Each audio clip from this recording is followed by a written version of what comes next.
So, today I want to talk about Tampa Bay industrial waste and infrastructure under capitalism. Now, if you're not familiar with what's going on in Manatee County, Florida, which is in the Tampa Bay area, an environmental disaster is looming that threatens to contaminate local water supplies. Basically, what's going on is one of the phosphogypsum stacks at the old Piney Points factory is about to rupture. And this could cause a serious set of ecological disasters. Now, a state of emergency has been declared and an evacuation order has been issued, and one of the only solutions available is to have hundreds of millions of gallons of radioactive water be drained in order to avoid the full extent of the catastrophe. Now, this obviously has environmental implications, but part of this has been a long-going process that's been happening for many years. And that is an issue of capitalism and the way that we handle our infrastructure in this system and who's responsible for holding on to waste products that are produced in these type of facilities. So let's talk about the full story of what's going on. Well, first question is, what is a phosphogypsum stack? The United States actually is the third largest producer as of 2015 in phosphorite, a phosphate-rich rock used in the production of fertilizer. The problem with the production of this, according to the EPA, is that phosphogypsum is a radioactive waste that is produced during the phosphate mining. And when you form the fertilizer, that's what ends up becoming the byproduct. Now, the waste created during the production of the fertilizer is stored in large piles or stacks, and there are over 27 of those in the state of Florida. 22 of them are located in Tampa Bay area or in its surrounding counties, and if I'm understanding correctly, there's 3 in the immediate Manatee County area, one of which is about to potentially rupture. Now, this isn't something new. In 2016, a sinkhole actually opened in Polk County, Florida, damaging their phosphogypsum stack, and the sinkhole led to an estimated 215 million gallons of contaminated radioactive water leaking into the local aquifer.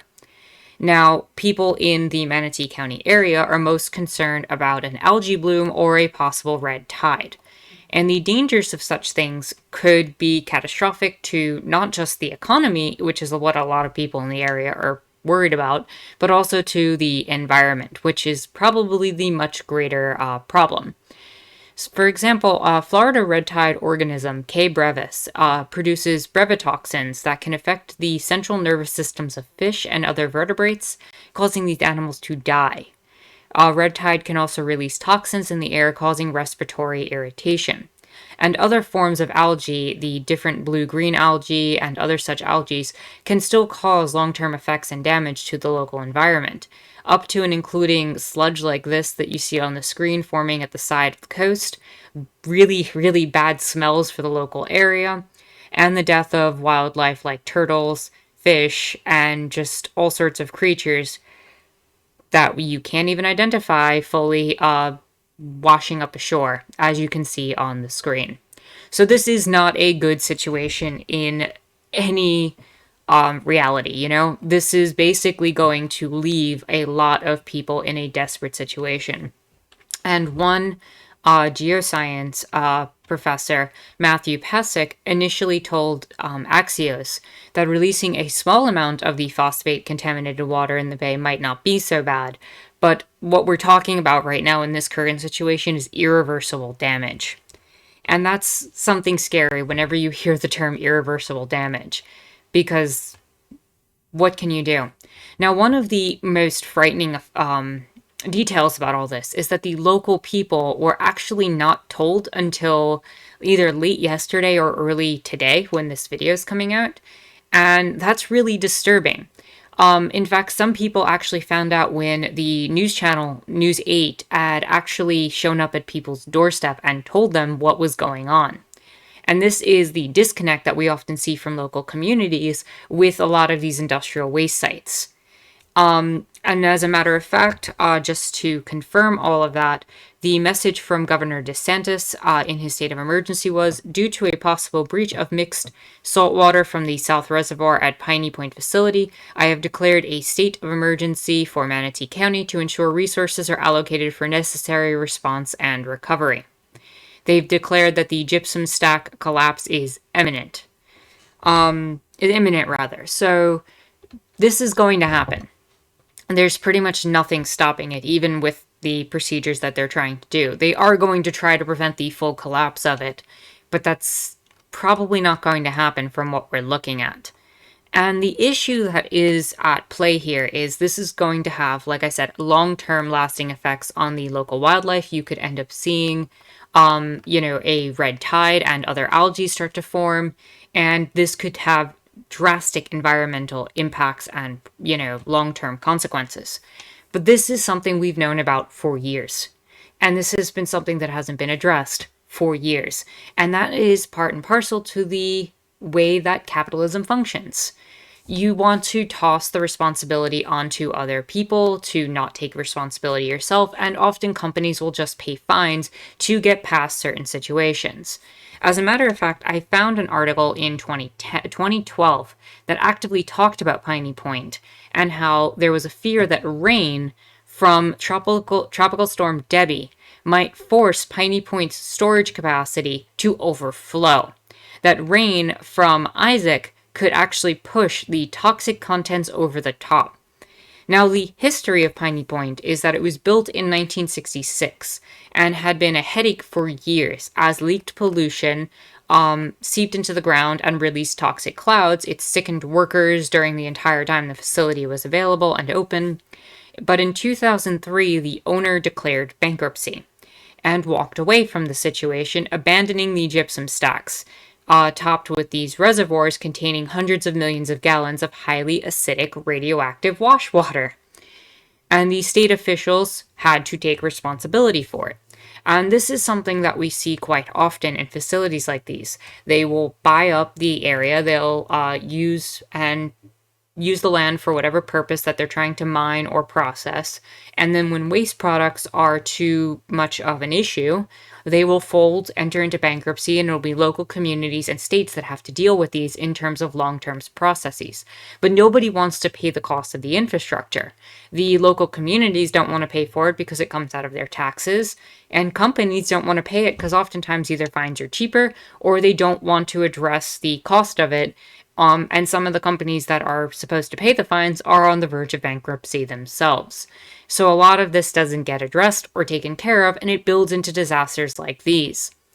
So state officials that had feared a spill would devastate the sea life for miles around, which is what we're talking about, took over the plant and began to discharge millions of gallons of the ammonia-laden waste into ditches, flowing into the nearby Bishop Harbor. The dumping spurred a large algae bloom in what's supposed to be an aquatic preserve. So they threw it into a preservation area so that nobody would have to deal with it. But of course, as usual, these things don't go away. As of 2011, the disaster had struck again, with mechanical equipment tearing apart a hole in the liner designed to keep the pollution contained. The DEP officials once again approved pouring Piney Point's contents into Bishop Harbor. Since then, the new company that took it over, HRK, has failed to comply with requirements the DEP imposed for fixing problems, and it's now facing bankruptcy. And again, this is as of 2012. The company HRK, as far as I understand, still owns the facility, even though they declared bankruptcy back, or were about to on the verge to declare bankruptcy in 2012. Now, there is another company involved in all this, which is Mosaic Fertilizer, who is the world's largest phosphate mining company. And they actually agreed in 2015 to pay nearly $2 billion to settle a federal lawsuit over the hazardous waste to clean up the area at the 6 Florida locations that they worked at and 2 Louisiana locations they worked at. Now, the settlement with the EPA and the Justice Department and the Florida Department of Environmental Protection and the Louisiana Department of Environmental Quality basically had no impact on Mosaic's continued employment or its future mining expansion plans into DeSoto, Hardee, and Manatee counties, which, as we know, is the area being affected by all of this. The byproduct, called phosphogypsum, is slightly radioactive, so it cannot be easily disposed. Just as a reminder, the only thing that miners can do is stack it into these mountainous piles next to the plant. Florida is such a flat state that these 150-foot tall gypstacks, as they're called, are usually the highest point in the landscape for miles around. They contain large pools of highly acidic wash water on top. Mining and mineral processing facilities generate more toxic and hazardous waste than any other industrial sector. Reducing environmental impacts from large fertilizer manufacturers' operations is a national priority for the EPA. But things don't seem to change, because by the time we get to 2020, we actively get a situation where people are talking about the issues of this facility and nothing is really happening. The DEP allowed for Piney Point, the original facility, to declare its bankruptcy and sell itself to this other company, HRK Holdings, in 2006. Though I've seen 2004 listed in certain dates, I feel like one went into bankruptcy and one actually bought the company within that span of time. But the issue really comes down to the fact that taxpayers will almost always have to step in when companies like HRK fail to uphold their end of the responsibility. And this was being called out in October of last year. Manatee County, which has borne the burden of this environmental threat for years without getting much benefit out of it, may be forced to treat some of the wastewater as at its sewage treatment plant.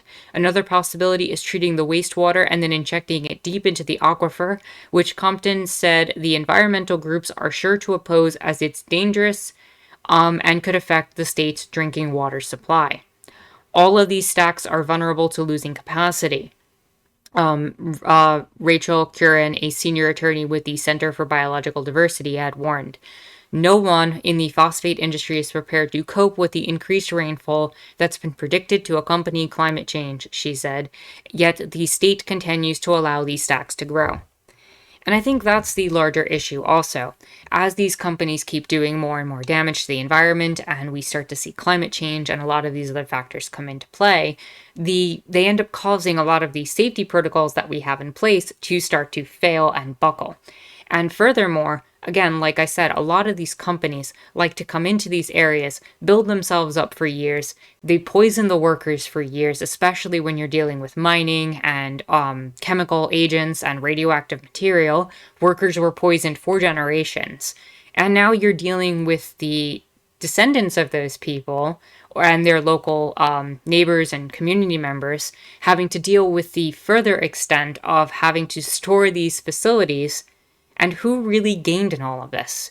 It was the companies. And it continues to be the companies who make profit off of all of these different mining operations and different, radioactive materials being produced.